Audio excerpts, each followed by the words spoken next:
السلام عليكم ورحمة الله وبركاته، وعظم الله لنا ولكم الأجر بمصيبة كربلاء. أنا هذا موضوع أبو زهراء تقرب عليه، جزاك الله ألف خير. هاي السكة مال القطار، هاي السكة مال القطار، يعني القطار رايح جاي ينقل زوار. هسه هذا منظر، هذا بالنسبة لنا هذا منظر إن إحنا يعني احنا فقط مثلا نخدم الزوار فقط، بس نعطيهم يعني الاكل هاي هي فقط يعني، والمي الاكل والشرب لهم.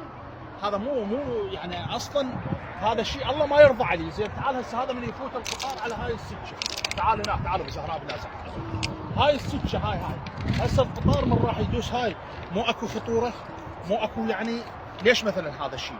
يعني هذا كله غلط. هاي فقره. الفقره الثانيه، هاي الاطفال يعني اللي تطلع من الموكب يشمرون الطابوق ويشمرون على القطار. هذا خراب بلد.